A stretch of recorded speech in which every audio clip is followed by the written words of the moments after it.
Siya si Ace Ventura, isa sa mga pinakamagaling na alalay ni Mr. Hiroshi Watanabe. Isa sa mga lubos na pinagkakatiwalaan ng bilyonaryo.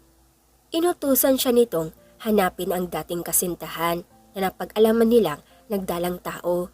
Pinagbuntis nito ang nag-iisang heredera ng mga Watanabe. Hindi naman nabigo si Ace sa paghahanap sa dalaga.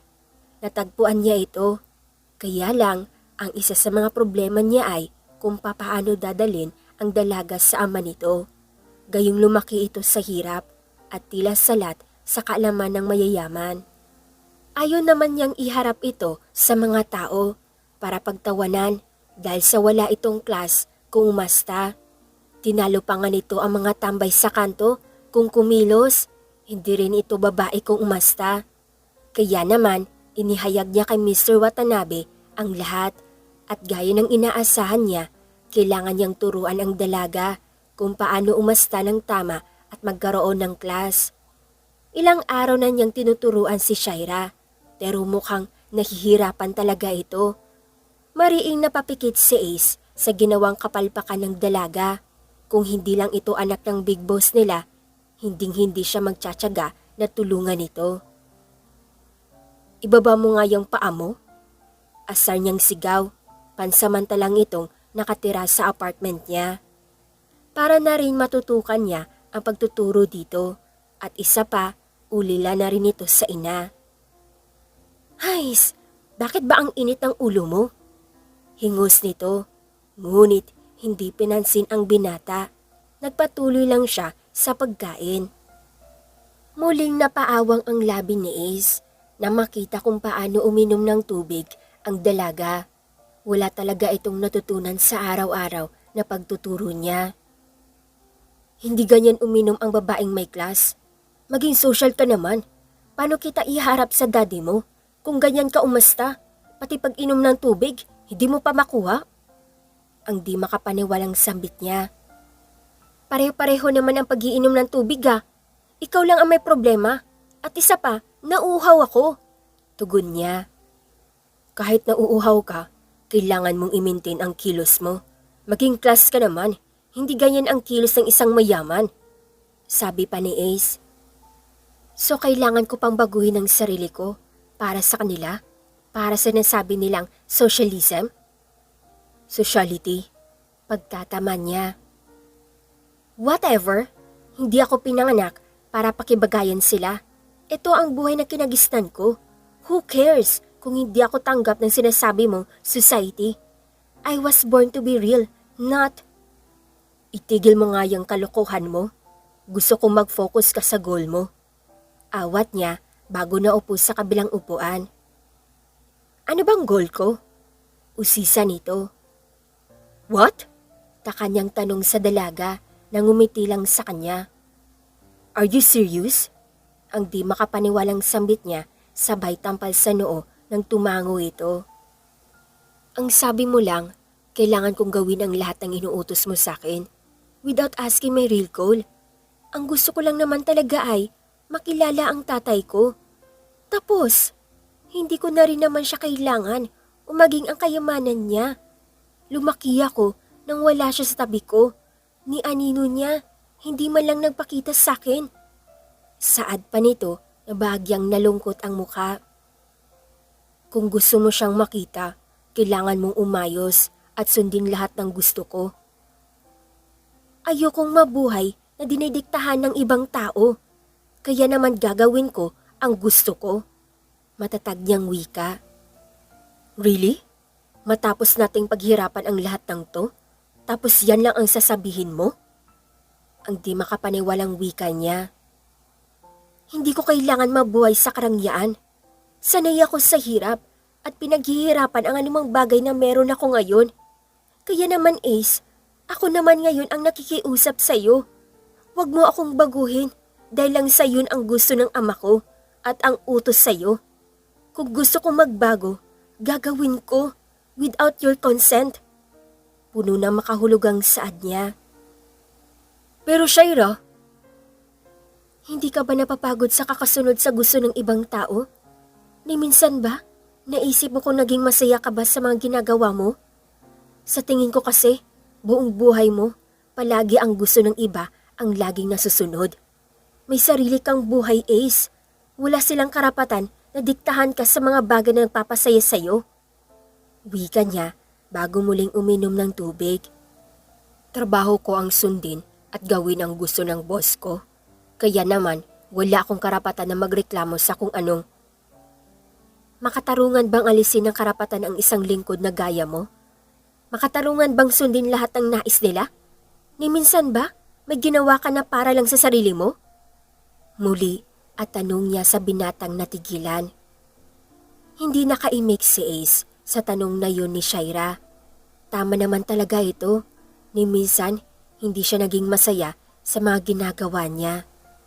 Wala siyang karapatan na umangal sa trabaho dahil yun ang buhay na pinili niya at wala nang iba pa. Ginusto niya ba talaga kung ano siya ngayon? O mukhang tama si Shaira. Pero ito na ang buhay na kinagistan niya, ang maging sunod-sunuran sa utos na nakakataas. Hindi ka nakaimik kasi tama ako, hindi ba? Buong buhay mo, naging sunod-sunuran ka sa tatay ko dahil yun ang naging mindset mo na every slave ay wala ng karapatan na tumanggi o humindi sa utos ng makapangyarihan. Pero hanggang kailan mo siya susundin? Paano kung mali na ang ipagawa niya sa'yo? Balak mo pa rin ba siyang sundin o susuwayin mo siya? Muling tanong ni Shaira sa binata. Ama mo siya, pero bakit pinag-iisipan mo siya ng ganyan? Takang balik tanong niya sa dalaga. Tama ka, tatay ko nga siya. Kaya lang, hindi ko siya kilala. At sa tanang buhay ko, hindi ko pa siya nakita.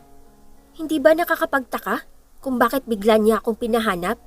Kung gusto niya akong kilalaning anak, sana noon pa niya ginawa.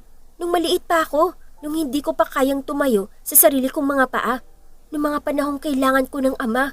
Nung mga sandaling tumatangis ako dahil tinutukso ako ng walang ama. At ng mga sandaling kailangan ko ng karamay nang mawala sa akin ang mama ko. Tugon niya sa binata. Ace, may ideya ka ba kung bakit bigla niya ako pinapahanap sa loob ng mahabang panahon? Saglit na tigilan ang binata sa sinabing iyon ni Shaira.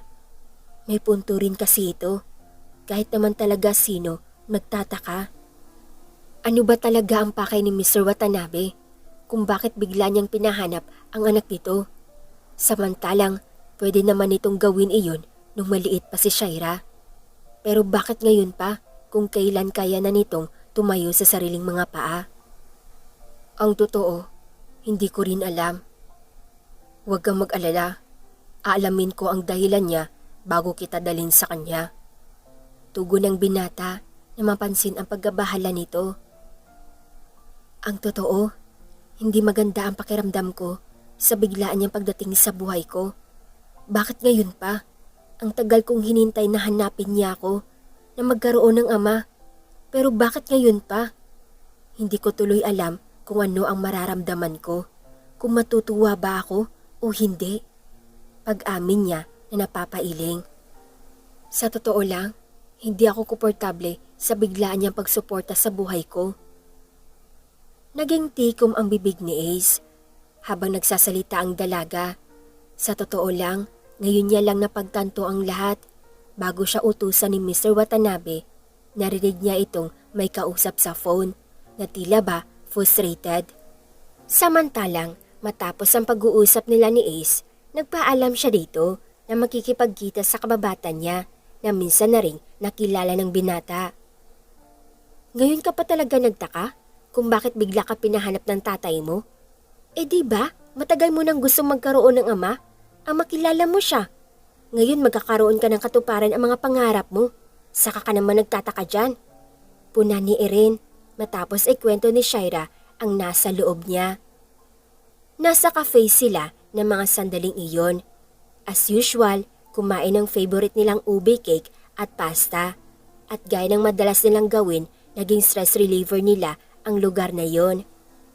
Yun na nga eh. Buong buhay ko, hinangad ko magkaroon ng ama. Pero bakit ngayon niya lang naisipan na ipahanap ako? Bakit ngayon lang kung kailan hindi ko na siya kailangan? Kung kailan nasanay na akong mabuhay ng walang ama? At kinalimutang buhay pa pala ang tatay ko. Almost 3 years na rin wala si mama. Kaya nakakapagtaka lang, di ba? Bakit di niya ako hinanap nung bata pa ako?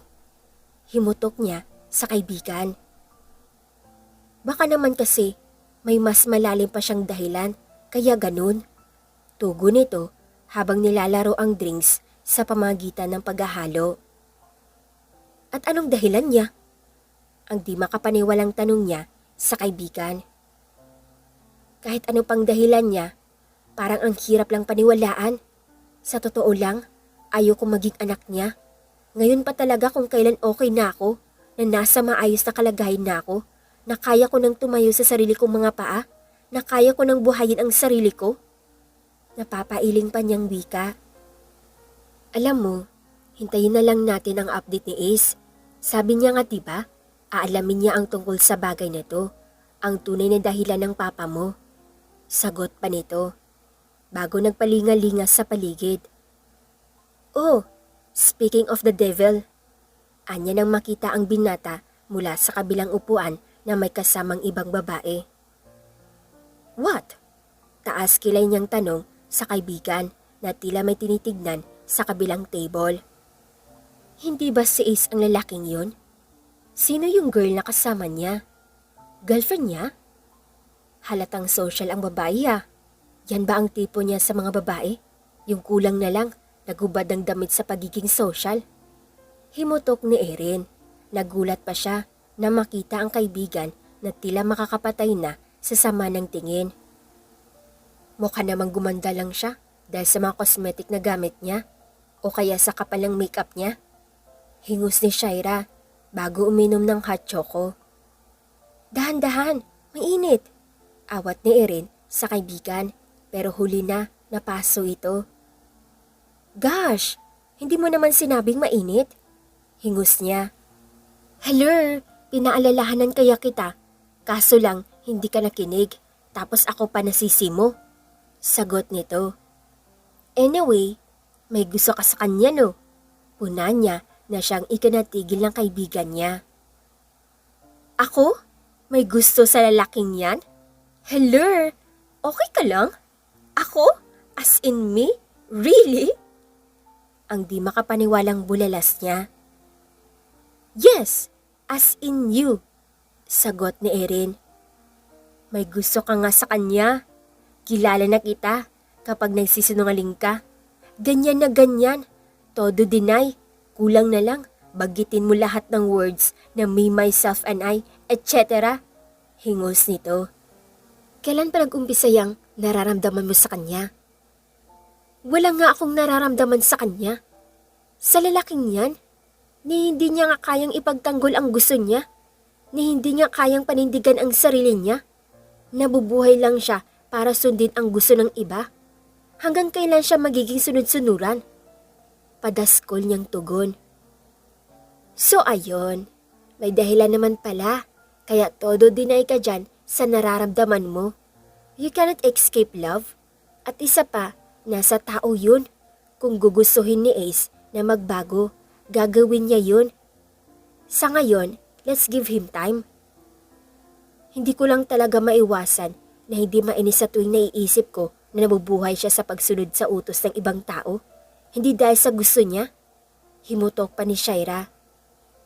Wait, naiinis ka kasi hinahayaan niyang maging sunod-sunuran sa utos o gusto ng ibang tao na hindi niya kayang tumayo sa sarili niyang mga paa at panindigan ang gusto niya. Tama ba ako? Tanong niya sa kaibigan na bahagyang tumango. Sa tingin ko, kaya nangyayari yon dahil ganun ang buhay na kinagisnan niya. Ang sumunod sa utos ng iba, ang sundin ang gusto na nakatataas. Yun ang buhay na ginagalawan niya sa loob ng mahabang panahon. Paliwanag ni Erin. Sa tingin ko, mas kailangan mo siyang unawain pa sa ngayon. At bakit ko naman gagawin yun? Sino ba siya sa akala niya? Nakasimangot yung sagot, sabay sulyap sa binatang nakangiti habang nakikipag-usap sa babaeng kasama nito. Ang saya niya, samantalang pag nakikipag-usap siya sa akin, palagi siyang galit. Dahil hindi ka nakikinig sa sinasabi niya, Ginagawa niya lang ang trabaho niya. Tugon ni Erin. Sino ba sa aming dalawa ang kaibigan mo? Bakit siya ang kinakampihan mo? Ang di makapaniwalang tanong niya. Siyempre ikaw, pero hindi ko ugali ang kampihan ang mali sa katotohanan. May mali ka naman talaga. Ang trabaho ni Ace ay ang sundin ang gusto ng papa mo. At ikaw, ang gusto mo ay baguhin si Ace sa buhay na kinagisnan niya? Hindi ba at magkapareho lang kayo ng hangarin ng papa mo? Ang kontrolin ang buhay ng isang tao? Ayaw kong magaya ka sa papa mo, Shaira. Tugon ni Erin na napapaisip. Hindi ko kinokontrol ang buhay niya. May sarili siyang desisyon na mamili sa kung anumang naisin niya. Pagtatanggol niya sa sarili. Pero hindi ba gusto mong baguhin niya ang buhay na nakasanayan na ni Ace? Magkaiba man kayo ng layunin ng papa mo, kung ikaw ang gusto mo ay para sa ikabubuti niya, ang papa mo naman ay tungkol sa pagkontrol sa buhay ng isang tao. Alin man sa dalawang yun, si Ace lang ang tanging makakapagdesisyon nun. Paliwanag pa ni Erin. Isang malalim na buntong hininga ang pinakawalan niya bago muling tumingin sa binata. Magkapareho ba talaga sila ng papa niya ng layunin ang magkontrol sa buhay ng isang tao? Oo, magkaiba sila ng hangarin. Ang gusto niya lang ay mapabuti ang binata para sa sarili nito. Hindi mapakali si Ace habang pabalik-balik sa sala na naglalakad. Wala pa kasi si Shaira, inaantay niya itong dumating. Kanina sa cafe, nakita niya ito kasama ang kaibigan. Kaya naman, nakampante siyang nasa maayos na kalagayan nito. Kaya lang, hanggang ngayon, hindi pa rin ito dumarating. Hindi rin ito sumasagot sa mga text o tawag niya. Responsibilidad niya ang dalaga. Tungkulin niyang pangalagaan ito sa anumang oras. Agad siyang napatindig ng maayos na makita itong pumasok sa pinto na susuray-suray. What the heck? Bakit lasing ka? Usisa niya bago mabilis na lumapit dito. Oh, Mr. Mandog? Sabi pa nito sabay tapik sa pisngi ng binata na napakunot noo sa tinawag niya. Anong sabi mo? Ang tiing bagang niyang tanong. Hindi ko nagugustuhan ang pang-iinsulto mo sa akin ha. I'm just stating facts. Hanggang kailan ka ba magiging aso ng tatay ko? Hanggang kailan ka magiging sunod-sunuran sa kanya? Sunod-sunod na tanong ni Shaira sa binata habang nakahawak ito sa bewang niya. Miss Shaira, alam mo, magpahinga ka na. Bukas na lang tayo mag-usap kapag... Alam mo kanina, may napatay ako. Kwento pa nito matapos siyang paupuin ng binata sa upuan. Takang napalapit muli ang binata na aktong kukuha ng tubig. Ngunit natigilan siya sa narinig mula dito. Anong sabi mo? May napatay ka? Ano bang pinaggagawa mo sa buhay mo? Paano mo siya napatay? Kabadong tanong niya na hinawakan pa ito sa magkabilang balikat. Hindi ko naman ginusto yun eh. Sagot nito sabay hikbi. Sino bang may gusto na makapatay? Umiiyak na niyang kwento sa binata na napatampal sa noo dahil sa pag-alala. Bakit mo siya napatay? Anong dahilan? Just tell me the truth para magawan ko ng paraan. Kinagat niya ako. Ako sa leeg. He's like a vampire. Sumbong nito. What the hell? Agdi makapaniwalang bulalas ni Ace. Nang dahil lang sa kinagat ka, nagawa mong pumatay ng tao? Frustrated niyang sabi sa dalaga. Ano bang pinagsasabi mo?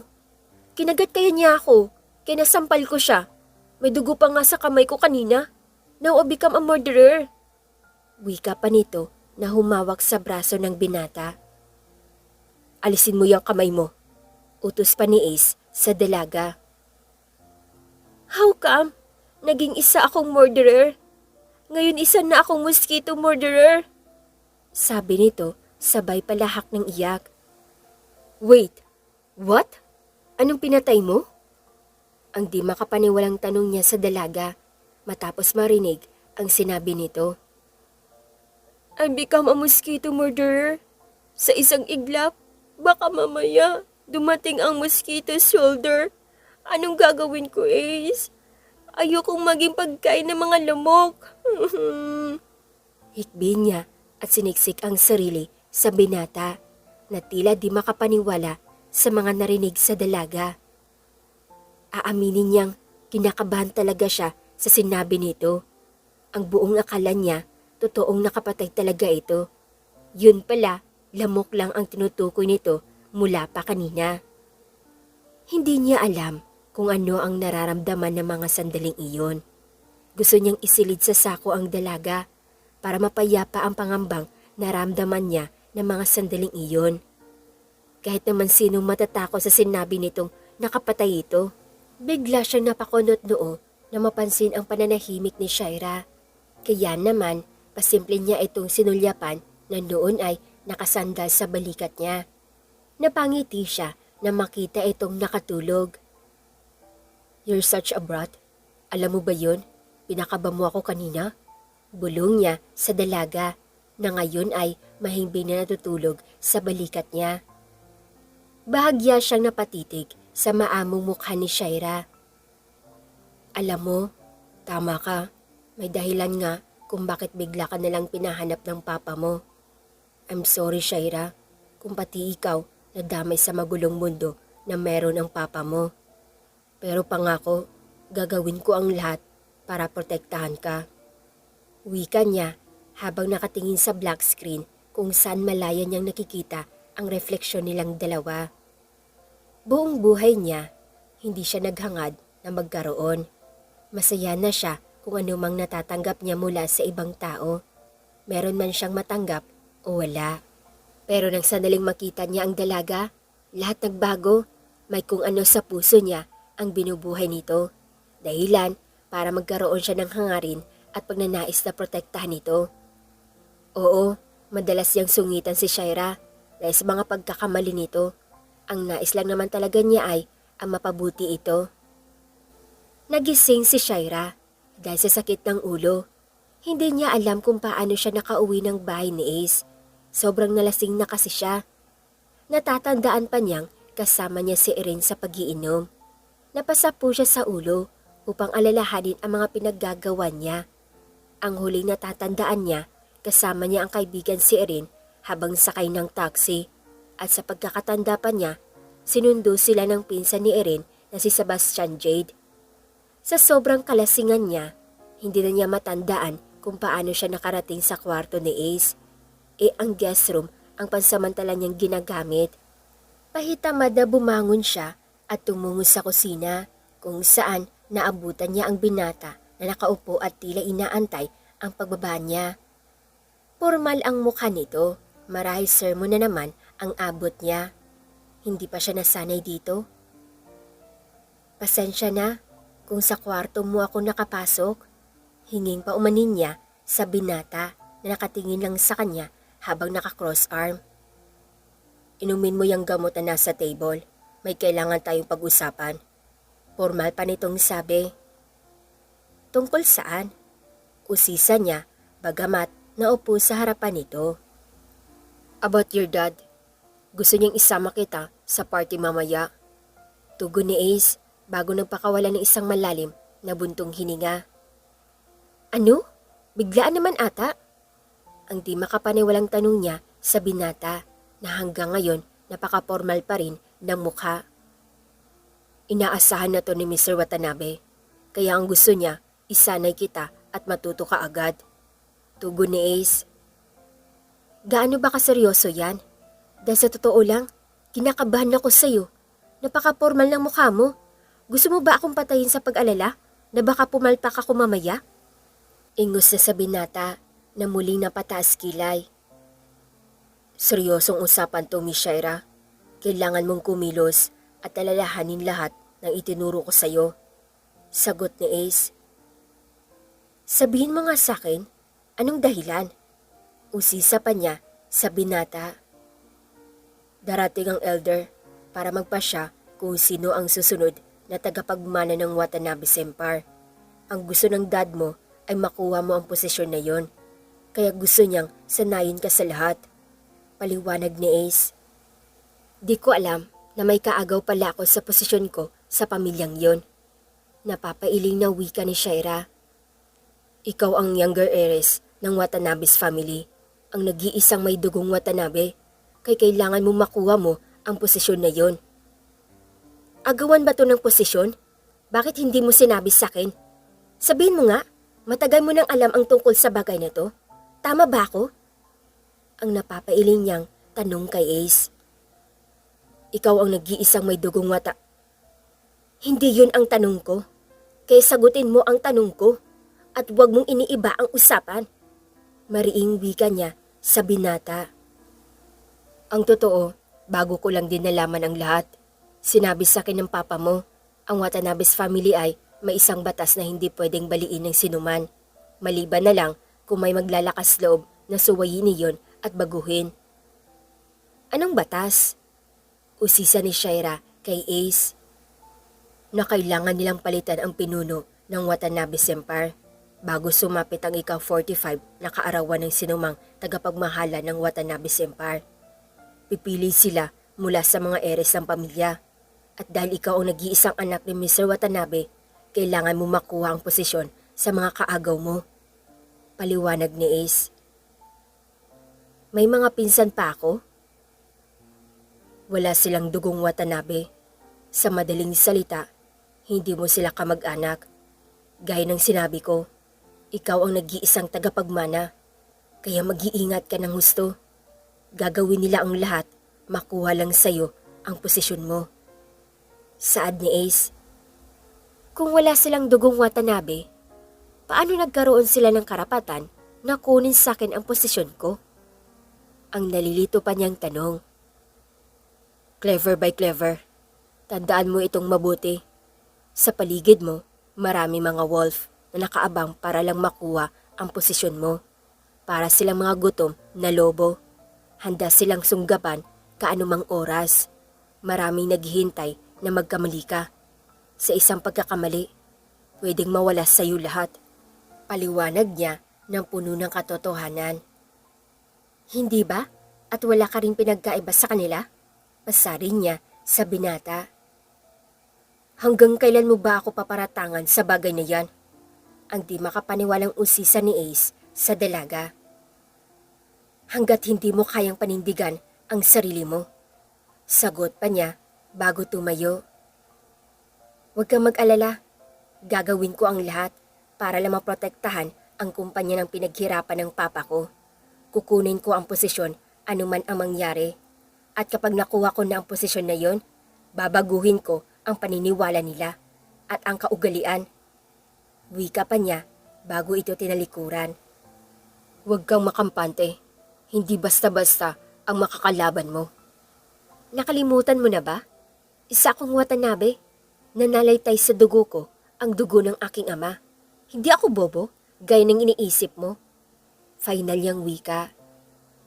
Ngayon niya lang napagtanto kung bakit hindi siya pinahanap agad ng papa niya. Siguro ginawa nito iyon para protektahan siya mula sa mga nagdanais na makuha ang posisyon ng ama. Napakunot noo si Ace nang bigla siyang kalabitin ni Shaira. Nasa mansyon na kasi sila ng mga Watanabe habang hinihintay ang pagdating ng ibang elder. Pansamantala, silang nasa isang pribadong kwarto kung saan napapalibutan ng mga tauhan ng ama ni Shaira. Bakit? Bakit hindi mo sinabi na ngayon ako ipapakilala ng tatay ko? Hindi ko tuloy nasabihan ng kaibigan ko. Gusto kong nasa tabi ko. Pinapunta ko na dito.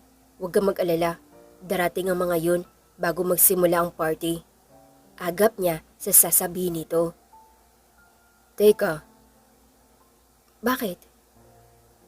Ay, sabi ko, huwag kang malikot at huwag mong kagatin ang labi mo. Nag-fade tuloy ang lipstick mo. Puna niya. Kinakabahan kasi ako. Paano kung hindi pala? Kanina, ang tapang mo. Tapos ngayon, bigla kang naduwag dyan. Hingus niya bago kinuha ang lipstick na nasa tabi ng salamin. Come closer. Utos pa niya. Walang imik namang sinunod ni Shaira ang binata. Tahimik siya habang nilalagyan nito ng lipstick ang labi niya. Samantalang pilit namang kinakalma ni Ace ang sarili habang nakatitig sa labi nito. Nakailang ulit pa siya sa paglunok ng laway. Matapos lagyan ng lipstick ang labi nito, bahagya siyang lumayo sa dalaga na nakakunot noo. Okay ka lang ba? Nagtatakang tanong ni Shaira at lumapit kay Ace. I'm good, sagot niya habang umaatras papalayo sa dalaga. Isang nakakalokong ngiti ang sumilay sa labi ni Shaira na makita ang pagkataranta sa mga mata ni Ace. Mr. Ventura, sabihin mo nga sa akin, may gusto ka ba? Manahimik ka nga dyan, hindi ako magkakagusto sa gaya mo. Inis na putol ni Ace bago nagmamadaling tinalikuran ang mapang-asar na dalaga. Sandali, huwag kang lalabas ng kwarto mo. Naiintindihan mo ba ako? Mariing utos niya bago muling nagpatuloy sa paglalakad. Pagkalabas niya ng silid ng dalaga, saka lang siya nakahinga ng maluwag. Hindi niya inaasahan na sasabihin iyon ni Shaira sa kanya ng harapan. Ibang klase talaga si Shaira. Kakaiba ito sa mga babaeng nakilala niya. Hindi tuloy niya maiwasang mapangiti. Are you in love with her?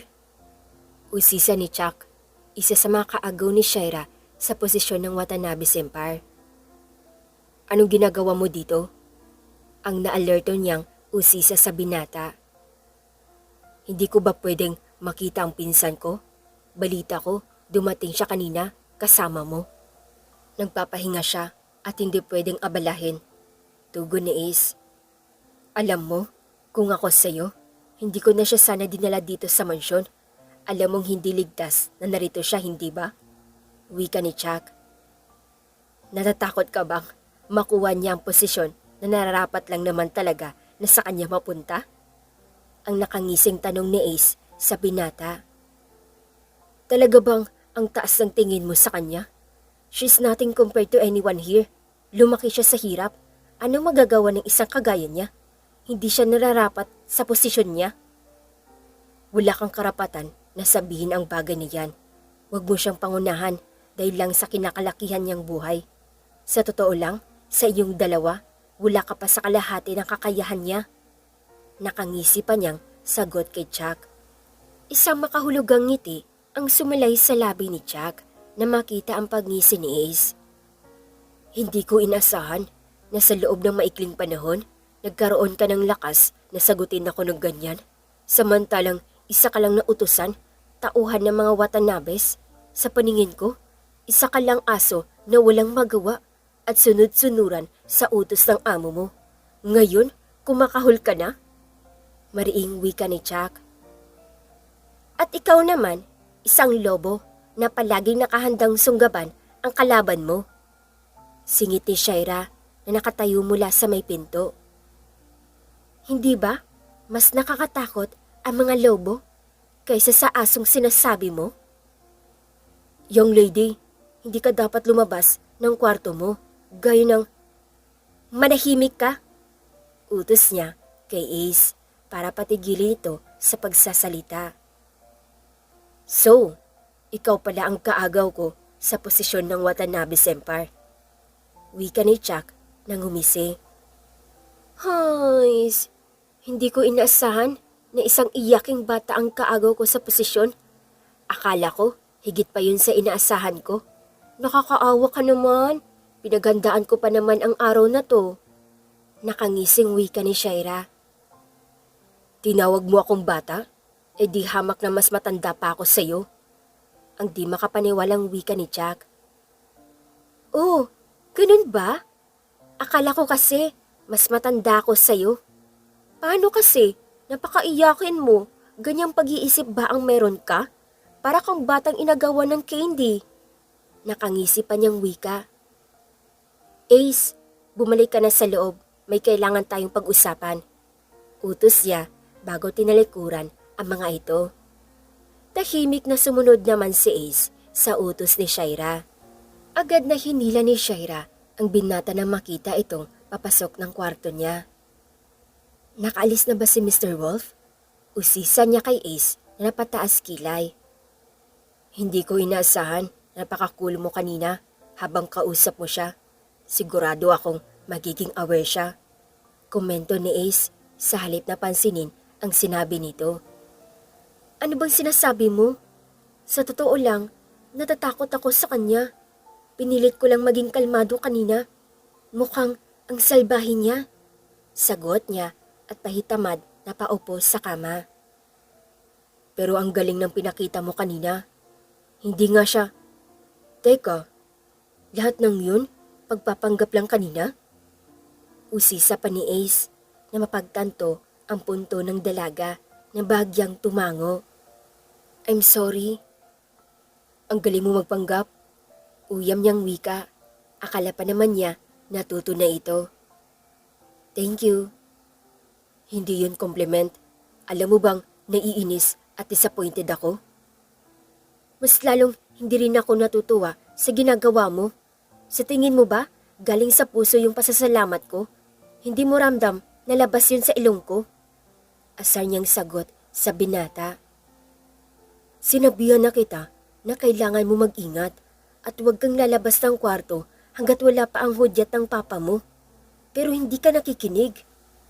At sino ba ang ingay mula sa labas ng pinto ng kwarto na to? Kaya malamang natitigdan ko talaga. Mali ko bang kaaway mo yun? Naisip ko lang naman na baka nagpapatayan na kayo dito nang hindi ko man lang alam. Sagot pa ni Shaira. Yan, dyan ka magaling sa pagsagot ng mga walang kwentang bagay. Hindi ako makapaniwalang anak ka ni Mr. Watanabe. Napapailing na wika ni Ace bago lumayo.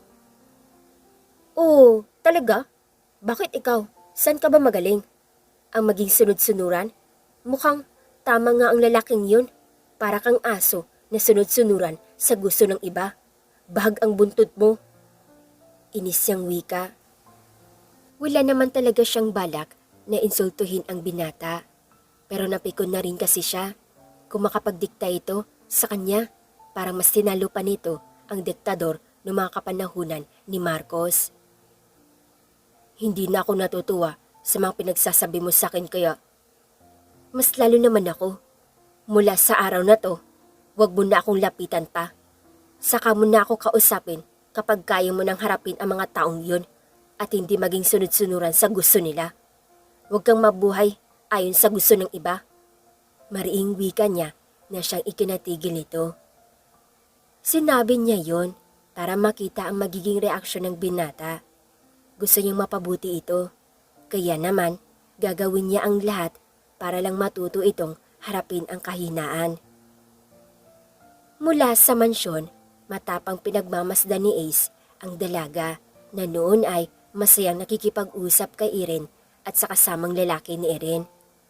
Isang malalim na buntong hininga ang pinakawalan ng binata upang pigilan ang panibughong nararamdaman ng mga sandaling iyon. Sino nga ba naman siya? Isa lang siyang hamak na tauhan at sunod-sunuran sa utos ng mga Watanabe. Mukha ngang tama si Shaira. It is hard na makita ang babaeng pinakamamahal mo na may kasamang iba. Wika ni Chuck habang may hawak na wine sa mga kamay. Nakapamulsa pa ang isang kamay nito. Bakit narito ka? Takang usisa niya sa kalmadong tinig. Do you like her? Pag-iiba nito ng usapan sa halip na sagutin ang tanong ng binata. If I were you, hindi ko hayaang makapasok siya ng tuluyan sa Watanabe's company kung ayaw mo maging miserable ang buhay niya o maging ang pag-ibig niyong dalawa. Payo pa nito. Kunot noong tumitig siya kay Jack, hindi niya maintindihan kung bakit sinasabi nito iyon sa kanya. Matagal ka na nagtatrabaho under Watanabe's management. Tama ba ako? Dito namulat ang buhay mo, maging ang pag-iisip mo. Kaya naman, sigurado akong kabisado mo na ang kalakaran ng mga Watanabe. Sino bang may gustong manatili sa lugar na to? Oo, malaya nga kami. Nagagawa ang gusto namin at nakukuha ang anumang naisin namin nang walang kahirap-hirap. Kaya lang, may isang bagay na hindi namin makamtan. Yun ay ang magkaroon ng kalayaan sa pamilyang to. Ayaw ko magaya siya sa amin. Kaya naman, nakikiusap ako sa'yo. Ilayo mo si Shaira sa pamilyang to bago pa mahuli ang lahat. Chuck? Ang di makapaniwalang sambit niya. Ang buong akala pa naman niya, kalaban ito ni Shaira at kaagaw sa posisyon nito. Matuto kang lumaban sa mga Watanabe, Ace. Kailangan mong gawin yon para kay Shaira kung gusto mo siyang maprotektahan at ilayo sa miserableng buhay na to. Huwag ka magdalawang isip na gawin yon kung ang nais mo ay protektahan siya. Payo pa nito bago bahagyang tinapik ang balikat ng binata na nagtataka. Ilayo mo siya bago pa man siya ipakilala ni Uncle sa mga tao. Muli ay utos nito. Samantalang, nagulat naman si Shaira sa biglaang paghila ni Ace sa kamay niya. Kausap ng dalaga ng mga sandaling iyon ang kaibigan niya at ang pinsan nitong si Sebastian. May problema ba? Nagtataka pa niyang tanong. Umalis na tayo dito. Kasyual na wika ng binata sa tatlong naroon. Ano? Bakit? Anong dahilan? Sunod-sunod na tanong ni Shaira sa binata. I'll tell you later. Sagot nito bago tumingin sa magpinsan. Seb, nasaan ang car mo? Tanong niya sa binata. Okay, sumunod kayo sa akin. Sagot nito bago hinila si Erin. Pero bago pa sila makaalis, dumating naman si Jack. Ace, tawag pa nito. Bakit? Takang tanong ng binata. Sa likod kayo dumaan. I'm sure pipigilan kayo ni Uncle na makaalis dito. Utos pa nito na marahang tinanguhan ni Ace. Mag-iingat kayo. Bilin pa ni Jack bago makaalis sa mga ito. Ano bang nangyayari? Ang muli ay tanong ni Shaira sa binata habang tahimik na nakasunod ang magpinsan sa kanila. Shaira, wala akong oras na magpaliwanag sa iyo ngayon. Sa ngayon, kailangan natin makaalis dito. Tugon ni Ace kay Shaira. Nalilito man, sinunod pa rin niya ang utos ng binata. Pagkarating nila sa car, si Ace na mismo ang nag-drive. So tell us, ano bang nangyayari? Bakit kailangan nating umalis sa lugar na yun? Paano yung party? I'm sure, hahanapin ako ngayon ng tatay ko. Ang di makapaniwalang usisa ni Shaira sa binata na nagmamaneho. Something happened. Kaya pinalalayo ka sa akin ng tatay mo. Pagsisinungaling ni Ace sa dalaga, lalo na at hindi pa siya handa na sabihin dito ang buong katotohanan. Sa tingin mo ba, naniniwala ko sa sinasabi mo? So tell me, ano ang nangyari? May nalaman ka bang hindi maganda? Ang taas kilay na tanong ni Shaira sa binata. Shaira, he's driving. Sa tingin ko, hindi maganda kung magagalit ka sa kanya. Awat ni Seb. No, Seb. Unless hindi niya sinasabi sa akin ang totoo. Inis na tugon ni Shaira. Pero Shay, tutol ni Erin sa kaibigan na halatang nababahala na. Stop this damn car! Sigaw niya na siyang kasabay ng biglaang pag-apak ni Ace sa preno ng sasakyan. Sabihin mo nga sa akin, anong sinabi sa'yo ni Chuck? Nakita ko kayong dalawa na magkausap kanina. Ang tiing bagang na usisa niya. Shaira, wala ka bang tiwala sa akin? Formal niyang tanong sa dalaga. Paano ako magtitiwala sa gaya mo? Ni hindi mo nga kayang panindigan ang sarili mong kagustuhan, hindi ba? Isa kang aso ng pamilya. Sunod-sunuran sa lahat ng gusto nila. Bahag ang buntot mo. Kung ganon, wala na rin palang saysay itong mga ginagawa ko para sa'yo. Gusto mong bumalik doon? Fine, bumalik ka. Gawin mo kung anong gusto mo. Ang yamot na tugon ni Ace. Hindi na kasi niya matanggap ang pangiinsultong ginawa sa kanya ng dalaga. Masama ang loob na lumabas siya ng sasakyan. Shy, bakit sinabi mo yun kay Ace? Alam kong hindi mo gusto na wala siyang magawa at naging sunod-sunuran sa tauhan ng papa mo. Kaya lang, sumobra na ang sinabi mo. Una ni Erin. Sang-ayon ako. Kahit ako masasaktan sa sinabi mong yun. Sa tingin ko naman, mas may malalim na dahilan si Ace. kaya kanya gustong itakas. Katwiran ni Sebastian. Shy, may mga bagay na kailangan manatiling lihim at itago pansamantala para sa katahimikan. Sa tingin ko, yun ang ginagawa ngayon ni Ace. Sa tingin ko, si Ace ay walang pinagkaiba sa sitwasyon na meron ako. Saad pa niya bago tumingin sa pinsan na pakunot noo. You didn't tell me about it. Wika ni Erin sa pinsan na may pagtataka. Kaya nga, hindi lahat ng bagay pwedeng sabihin, lalo na kung makakaapekto yun sa taong mahal mo. Tugon pa nito. I guess, ako na ang mag-drive. Sabi pa niya sa dalawang nakakunot noo. May hindi ka sinasabi sa akin? Takang tanong ni Erin at lumapit sa tabi ni Sebastian. Oh, come on, Seb. Tell me. Pagpupumilit niya pa sa binata. Samantalang, tahimik lang si Shaira nakatingin sa magpinsan. Saglit siyang natigilan na masayang tapikin ni Sebastian ang buhok ng kaibigan niya. Posible kaya ang iniisip niyang may gusto si Seb kay Erin? Pero magpinsan ang dalawa. Habang naglalakad si Ace, bigla na lang may mga lalaking sumulpot at sa pilitang pinasakay ang binata sa itim na van. Anong kailangan niyo sa akin? Tanong ni Ace sa mga lalaki. Wala kaming kailangan sa iyo, pero ang boss namin meron. Tugon ng lalaki na kalmado. Si Mr. Hiroshi ba ang nag-utos sa inyo? Hinala niya. Manahimik ka na lang dyan. Tugon ng lalaki sa binata. Walang nagawa si Ace, kundi ang manahimik. Habang nasa biyahe, abala ang isip niya kay Shaira, kaya hindi niya namalayan na nasa tapat na pala sila ng rest house. Dinala siya ng mga lalaki sa pinaka-storage room, kung saan nakita niya si Chuck na nakaupo sa sahig na may dugo ang gilid ng labi nito. Bakit ka narito? Tanong niya sa binata. As usual, nalaman ni Uncle ang ginawa ko. Saan mo dinala si Shaira? Tanong nito. Sinabi ko naman sa'yo na itakas mo siya. Sermon pa nito. Anong nangyari? Usisa niya sa halip na sagutin ang tanong nito.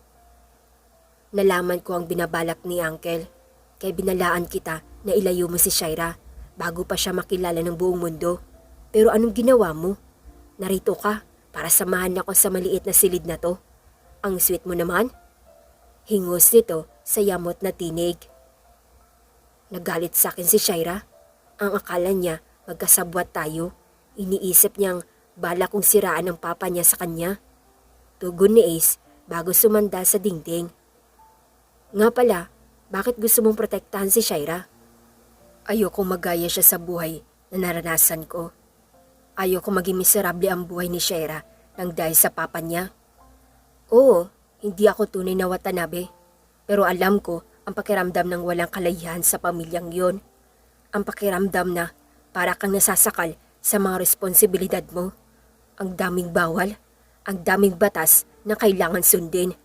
Ang mabuhay na kabilang sa pamilyang yon ay tila sumpa na ang tanging gusto mo lang ay makawala. Kwento ni Chuck. Alam ko ang pakiramdam na mabuhay ng walang kalayaan. Ang tanging pagsunod lamang sa utos nila ang nagagawa ko. Ni hindi ko magawa ang mga bagay na pinakagusto ko. Mula pagkabata, nabuhay akong tanging pagsunod sa mga Watanabe ang tungkulin ko.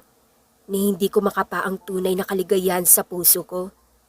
Pero nung nakilala ko si Shaira, nagkaroon ako ng pagnanais sa isang bagay.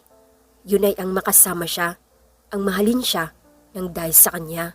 Unti-unti kong naramdaman na tao ako, na may karapatan ako. Karapatang inalis sa akin ng pamilya mo. Hayag ni Ace. Pero ngayon, naghihintay na lang tayo ng kamatayan natin. Ang natatawang wika ni Chuck sabay iling. Ni hindi ko man lang nasilayan ang ganda ng mundo, ang makita ang halaga ng mga tao. Wika pa niya. Saglit na tigilan si Ace. Pagkuhay, nagpakawala ng isang malalim na buntong hininga. Walang katiyakan kung mabubuhay pa ba sila o hindi na. Lumipas ang isang linggo, nagtataka si Shaira. kung bakit hanggang ngayon hindi pa rin umuwi si Ace. Sinubukan niyang tawagan ang numero nito, pero unattended ang phone ng binata. Siguro nagtampo ito sa kanya dahil sa mga sinabi niya. Marahil may ideya ang papa niya kung naasan si Ace. Kaya naman nakapag-decide siyang pumunta sa mansyon ng mga Watanabe. Kahit na anak siya ni Mr. Hiroshi Watanabe, hindi pa rin siya nakatira sa mansyon dahil na rin sa kagustuhan niya. Young lady, narito kayo. Nasaan si Papa? Usisa niya. Nasa opisina pa po, tugon ng maid. Sabihin mo, pagdating niya, nasa main office niya ako. Doon ko na lang siya hihintayin. Utos niya sa maid na akto magsasalita pa, ngunit bago nito magawa, tinalikuran na niya.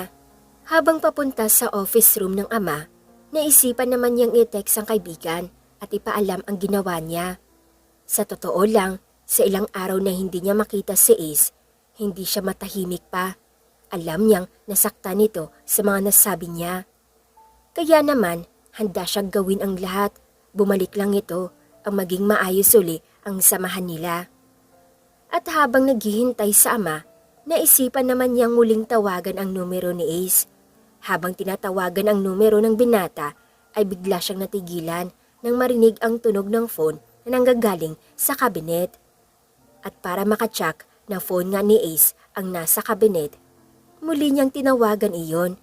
Nanginginig ang mga kamay na binuksan niya ang kabinet na mukhang nakalimutang ilak. Hindi nga siya nagkamali. Cellphone nga ni Ace ang naroon. Pero bakit hawak iyon ng papa niya? Anong dahilan? At nasan si Ace? May kinalaman kaya si Mr. Watanabe sa pagkawala ng binata? Shaira! Tawag ni Mr. Watanabe sa anak nang maabutan ito sa tapat ng kabinet habang hawak ang phone ni Ace. Bakit nasa iyo ang phone ni Ace?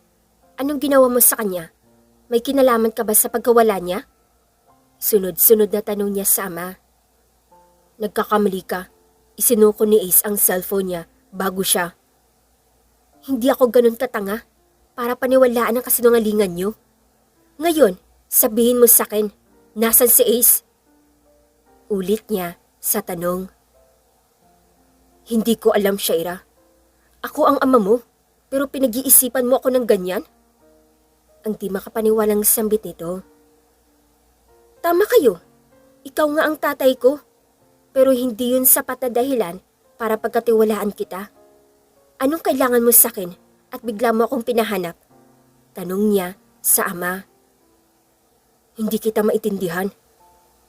Huwag ka na magsinungaling. Siguro naman, nabasa niyo na ang mga message ko kay Ace at alam niyo na rin kung ano ang nararamdaman ko para sa tauhan yung yun. Hindi ba sapat na dahilan na si Ace ang pinipili ko kaysa sa inyo? Matatag niyang wika. Bakit kailangan mong piliin ang lalaking yun kaysa sa sarili mong pamilya? Hindi niya kayang ibigay ang mga kaya ko at pwede mong makamtan sa pamilyang to. Saad ni Mr. Watanabe. Tama kayo. Hindi niya kayang ibigay ang mga material na kaya niyong ibigay sa akin. Pero mali kayo sa isang bagay. Hindi ko kailangan ang mga yun. Hindi ko kailangan ng pera niyo para mabili lahat ang gusto ko. Hindi ko kailangan ng kayamanan niyo para tingalain ng ibang tao. Hindi ko kailangan ng anumang bagay galing sa inyo. Masaya na ako malaman na buhay ang papa ko. Pero hindi ko kayang tumira sa ganitong bahay para gawing miserable ang buhay ko. Pag-amin niya sa ama. Shaira, hindi mo kailangan ang ganong klaseng lalaki. Papa, ngayon lang ako nakikiusap at may hihilingin sa inyo. Huwag niyong gawin miserable ang buhay ko, gaya ng sa inyo. Hiling niya sa ama na saglit na tigilan. Alam ko ang tungkol sa bagay na to. Nakwento sa akin ni Ace ang naging buhay niyo sa loob ng mahabang panahon na naging pinuno kayo ng Watanabe's Empire. Ayokong magaya sa inyo ang buhay ko. Ayokong maging miserable gaya niyo. Ang batang yun? Si Ace, bigyan niyo siya ng kalayaan na pumili ng buhay na gusto niya. Hayaan niyo siyang sarili naman niya ang piliin niya.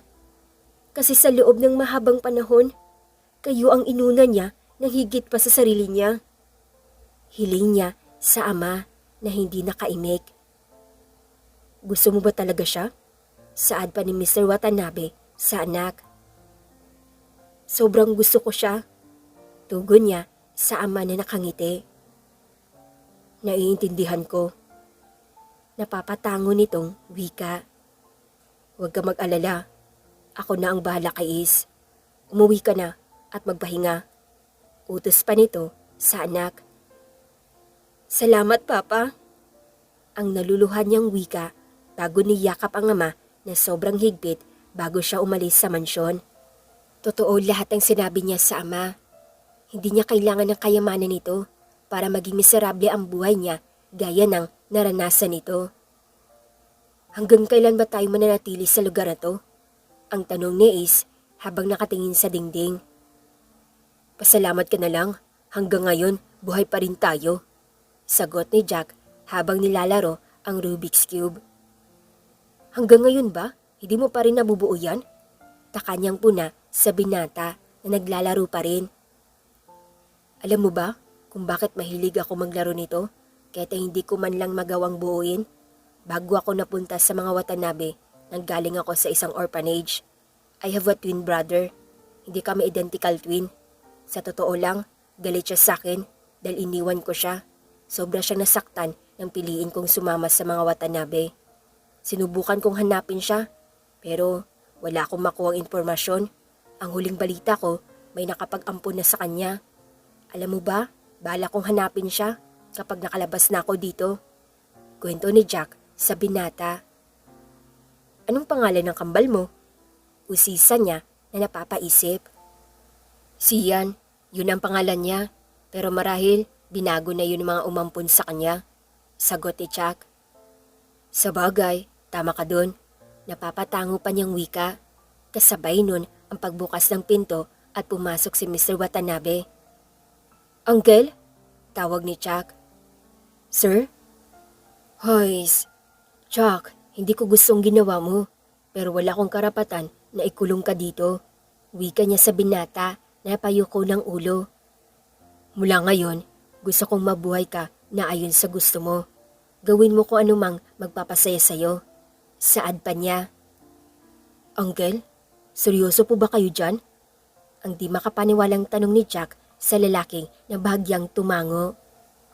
Ace, umuwi ka na sa apartment mo. Gawin mo kung anong gusto mo. Pero may isa akong hiling. Huwag na huwag mong sasaktan at paiiyakin ang anak ko. Yun lang ang tanging hiling ko. Salamat po, sir. Makakaasa kayong gagawin ko ang lahat. Mapasaya lang si Shaira. Ang naluluhan na wika ni Ace na tila hindi makapaniwala sa narinig mula sa ama ng dalaga. Chuck, nga pala, tungkol sa kambal mo, may lead na kami kung nasan siya.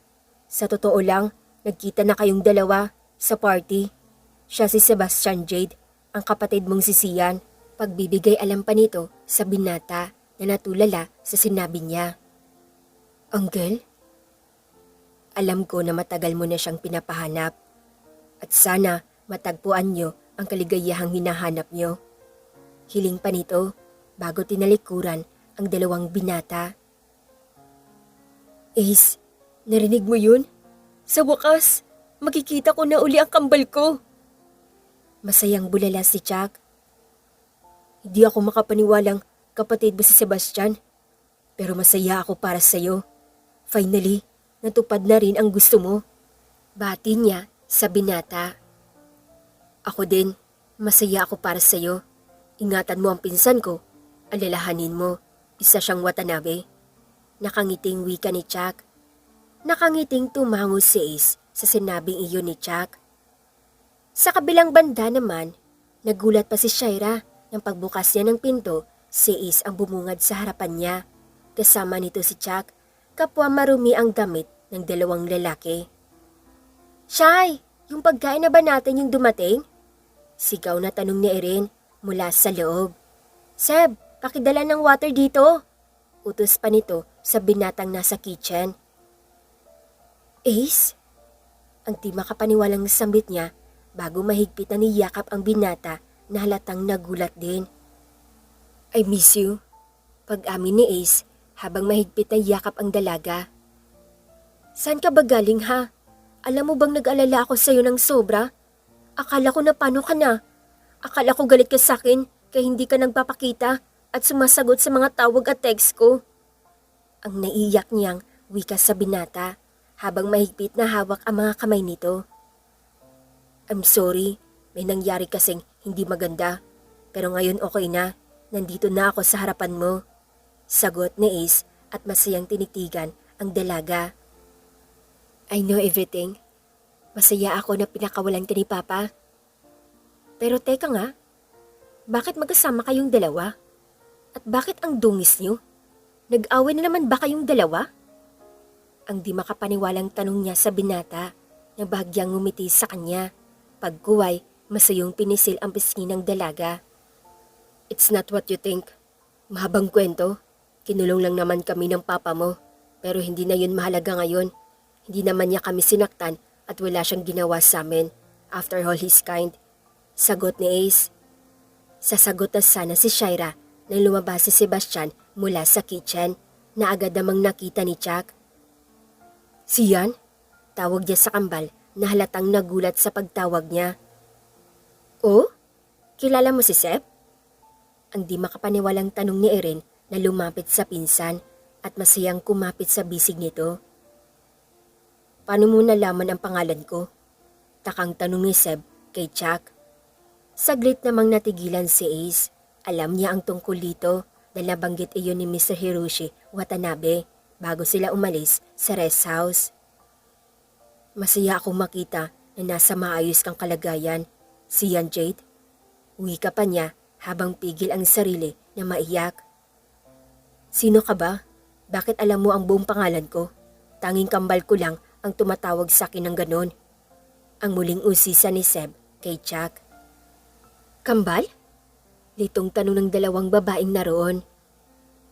Hindi ba? Nag-iisa ka lang ng anak ni na tita? Kaya paano nagkaroon ka ng kambal? Ang di makapaniwalang usisa ni Erin sa pinsan. Sebi, ano bang nangyayari? May hindi ba ako nalalaman? Hindi mo pa pala alam ang tungkol sa kanya? Anong hindi ko alam? Litong tanong ni Erin sa mga ito. Ikaw ba talaga yan, Charles? Ang tanong ni Seb habang nakatingin sa kambal. Marahan siyang lumapit dito. Pagkuway, pinakatitigan si Chuck. Ang tagal kitang hinanap. I'm sorry kung iniwan kita noon. Hinging paumanhin ni Chuck sa kapatid bago ito niyakap ng sobrang higpit. Hindi man naiintindihan nila Erin at Shaira ang nangyayari. Minabuti nilang ibigay ang oras sa magkapatid. Lumipas ang 2 linggo. Mula sa sala, hindi mapakali ang 2 binata habang hawak ang cellphone na tila may kung sinong tinatawagan. Nakontak mo na ba si Erin? Tanong ni Ace na kanina pa di mapakali. Hindi ko rin siya makontak. Alam kong galit sa akin si Erin dahil sa mga nalaman niya. Pero sapat bang dahilan para gawin niya ito? Ang frustrated na wika ni Seb. Teka nga, nag-away ba kayo ni Shaira? Hays. Hindi nagalit siya kaninang umaga sa akin dahil doon sa niluto ko. Pag-amin niya sa mababang tinig. Ano bang niluto mo? Takang tanong ni Seb sa binata. Sabi ko sa kanya, pork adobo ang niluto ko. Pero sabi niya, may pork adobo bang muntik na maging cremated? Kahit daw aso, hindi kakain yung niluto ko. Sumbong ni Ace habang nakasimangot. Alam mo bro, sa tingin ko, mali ka naman talaga. Bakit mo siya papakainin ng ganong pagkain? Kilala ko si Shaira mula pagkabata. Mabait siyang tao, pero pagkapagkain na ang pag-uusapan, mapapatay ka talaga niya. Salamat ha, malaking tulong yung sinabi mo. Hingus pa niya. Wala akong alam pagdating sa kusina. Bakit nagluto ka pa? Usisa nito. Gusto ko siyang isurprise. Tugo niya sa binata. Pero ako pa ang nasurprise sa naging reaksyon niya. Kulang na lang, palayasin niya ako dito sa bahay ko. Huwag ka nang magluluto kung ganun. Kung ayaw mo mapalayas dito sa pamamahay mo. Payo ni Seb. Hindi ko maintindihan ang mga babae. Gumagawa na nga tayo ng effort pero hindi pa rin nila ma-appreciate. Reklamo niya na tila isang paslit. Wala naman talagang makaka-appreciate sa ginawa mo. Kung ako si Shaira, baka sinapaan pa kita palabas ng bahay na to sa ginawa mo. Paano kung masunog ang buong building? At isa pa, hindi nakaka-appreciate ang pagluluto ng sunog. Nakaka-stress kaya yun, dinagdagan mo lang ang stress niya. Sagot pa nito. Akala ko ba magkaibigan na tayo? Bakit siya ang kinakampihan mo sa aming dalawa? Puna niya. Nagsasabi lang ako ng totoo. Sagot ni Sebastian bago naupo. Nga pala, balita ko, iniwan mo na ang trabaho mo sa mga Watanabe. Anong balak mo? Gusto kong ayusin ang buhay ko. Kasama si Shaira. Tinalikuran niya ang buhay niya nang dahil sa akin. Sinuway niya ang papa niya nang dahil sa akin. Hindi ba sobra-sobra na ang ginawa niyang sakripisyo para sa relasyon namin? Kaya naman, oras na rin para iwan ko ang buhay ko. Gusto kong maging karapat-dapat sa kanya. Tugon ni Ace. Ikaw, kailan mo balak ayusin ang sarili mo? Alam na ni Erin kung ano ang nararamdaman mo sa kanya. Sa tingin ko naman, hindi siya galit sa'yo. Natatakot lang siya sa mga sasabihin ng ibang tao, kaya siya lumalayo at umiiwas sa'yo. Minsan, mas magandang hayaan na lang muna ang ganitong sitwasyon para sa aming dalawa. Kung hindi pa siya handa sa nararamdaman niya, hindi ko siya kailangan madiliin o pilitin. Kung kailangan ko mag-adjust, gagawin ko. Papatunayan ko lang sa kanya na sincere ako sa nararamdaman ko at totoo ako sa kanya. Sobrang gusto ko siya mula pa lang noong mga bata pa kami. Naiintindihan ko rin naman ang takot ni Erin sa paningin ng ibang tao. Magpinsan kayo, pero malinaw para sa crystal water ang kasagutan na hindi kayo magkadugo. Balibalik ta rin man ang mundo. Tugon ni Ace na napapaisip. Habang abala sila sa pag-uusap, saka naman dumating ang dalawang babae na kapwa lango sa alak. What the? Bulalas ni Ace na napatampal sa noo. This gonna be a big mess. Wika ni Seb na tila ba nahuhulaan na ang mangyayari. Babe, gosh! Bulalas ni Ace bago inalalayan ang dalaga. Sino ka ba? Lumayo ka nga sa akin. May boyfriend na ako. Gwapo ka sana. Kaya lang, mahal ko ang boyfriend ko eh.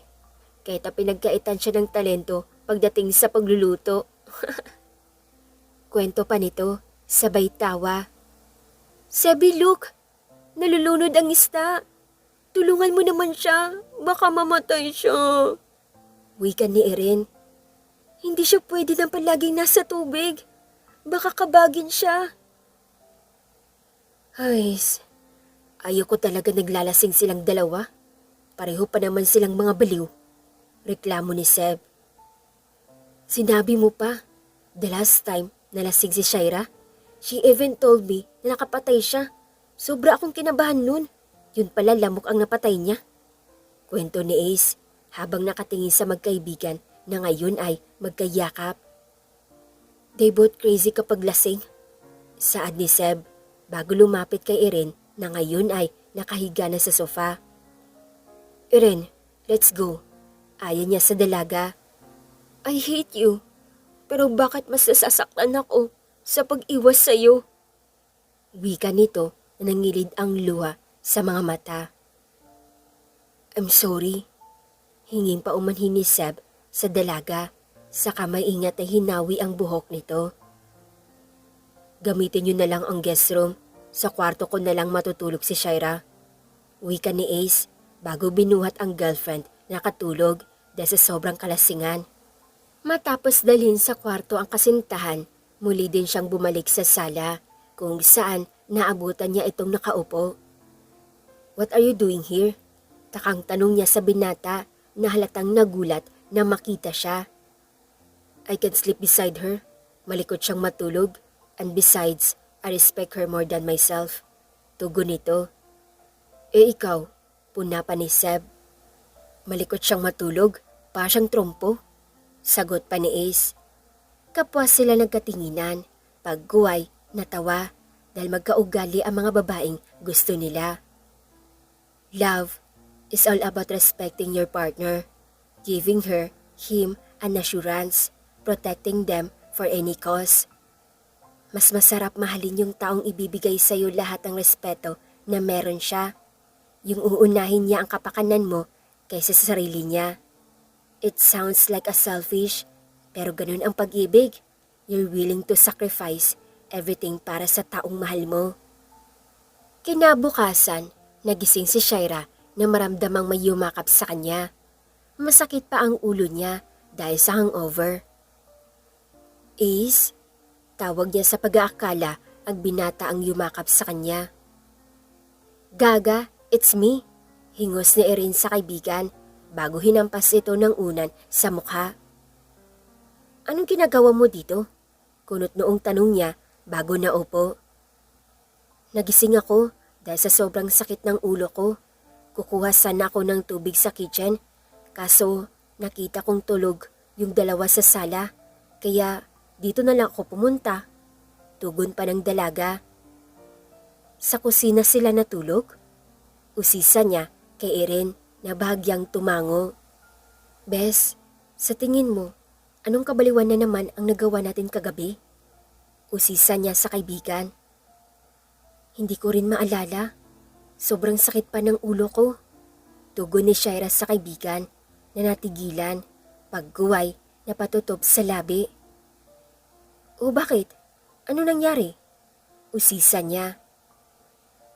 Ginawa ko ba yun? Ang di makapaniwalang tanong ni Erin sa sarili habang tutob ang bibig. Anong ginawa mo? Hinalikan ko ba talaga si Seb? Sambit nito, pagguway na pasigaw dahil sa frustration. Wala namang mali doon. At isa pa, hindi naman kayo magpinsan. Wika ni Shaira upang paggaanin ang loob nito. Pero natatakot ako sa posibleng mangyari. Tugon niya. Mahal mo si Seb, di ba? Hindi naman porket minahal mo siya pabalik ay kailangan nyo nang ipagsigawan sa buong mundo ang relasyon nyo. Hindi nyo naman kailangan madaliin ang lahat. Gaya ng sa amin ni Ace, we need time to grow individually. Payo pa niya. At sa tingin ko naman, ganun ang ginagawa ni Seb ngayon. He's always supporting you. He's always standing beside you. Siya ang nagiging sandalan mo kapag mahina ka. Siya ang nagiging salamin mo kapag naguguluhan ka. At higit sa lahat, sa kanya ka kumukuha ng lakas kapag mahina ka. Tama si Shaira doon. Saksi siya sa mga pinagdadaanan ng magpinsan. Saksi siya kung paano tingalain ni Seb ang kaibigan niya, kung paano ito itrato. Tama ka. Love takes time. Hindi mahalaga kung kami lang muna ang nakakaalam kung pataguman yon o hindi. Hindi pakikipagkarera ang pag-ibig para mas mag-grow ito. Napapatango niyang wika. Private relationship are better than public. No toxic people will judge us. And besides, I can cheat if I wanted to. Wika niya na halatang nabibiro sa huli. As if naman kung kaya mo gawin. Hingos ni Shaira bago muling nahiga. Bangon na dyan. Kailangan natin gisingin ang mga yun. Aya ni Erin. Or gusto mo lang makasama si Seb? Tudyo niya sa kaibigan. Hindi ba ikaw yung dapat kong tanungin sa bagay na yan? Ang nakangiting sagot ni Erin bago mabilis na kumilos na makitang tumayo ang kaibigan. Patakbo siyang tumungo sa sala kung saan naabutan nilang nakatunganga yung dalawang lalaki. Saan ka galing? Takang tanong ni Seb habang nakaturo ang daliri sa dalaga. Ginising ko lang si Shaira. Nakangiting tugon ni Erin bago naupo sa tabi ni Seb. Hays, ang sakit ng ulo ko. Reklamo ni Shaira habang papalapit sa mga ito. Baka may alak pa dyan sa refrigerator. Kulang yan sa inom. Tugon ni Ace sa dalaga na sumandal sa balikat niya. Bakit hindi ka tumabi sa akin kagabi? Galit ka pa rin ba? Usisa niya sa halip na pansinin ang pangaasar nito. Hindi ako galit, okay? Ikaw kaya yung nagalit kasi hindi ko nagawa ng tama ang niluluto ko. I'm sorry about it. Pangako, pagbubutihin ko ang pagluluto at balang araw maipagluluto rin kita ng masarap na pagkain. Nakangiting wika ni Ace bago masuyong pinisil ang pisngi na kasintahan. I love you, babe. Wika pa niya. I love you too, sagot ni Shaira sa binatang nakatitig sa kanya. Titig na punong-puno ng pagmamahal at respeto. Pasimpleng sinulya pa ni Shaira ang kaibigan na noon ay minamasahe ni Seb ang sentido ni Erin, habang nakapikit naman ang kaibigan at nakahiga sa lap ng binata. Masaya siya para kay Erin. Masaya siyang makitang pinoprotektahan ito ng lalaking mahal ito. Kaya lang may mga bagay na mas magandang itago na lang pansamantala habang hindi pa pwede. Kita sa mata ng dalawa kung gaano nila kamahal ang isa't isa, kung paano nila protektahan ang bawat isa. Masaya ako para sa kanilang dalawa. Sana dumating ang panahon na pwede na nilang mahalin at ipagsigawan ang nararamdaman nila. Wika ni Ace na nakangiti habang nakatingin kina Erin at Seb. Hindi naman nila kailangan madaliin ang lahat, hindi ba, babe? Yes, yun din ang sinabi ko sa kanilang dalawa. Sa ngayon, it's better na mag-grow sila individually para pagdating ng araw, handa na silang harapin ang lahat. Handa na silang ipaglaban ang nararamdaman nila. Sagot ni Shaira. Nakakalungkot nga lang na may mga taong nagmamahal na hindi pwedeng ituloy ang anumang relasyon dahil sa maraming dahilan, mga bagay na wala namang kabuluhan, dahil sa takot silang husgahan ng mundo, takot silang kamuhian ng mga taong mahalaga sa buhay nila. Sometimes, love is complicated.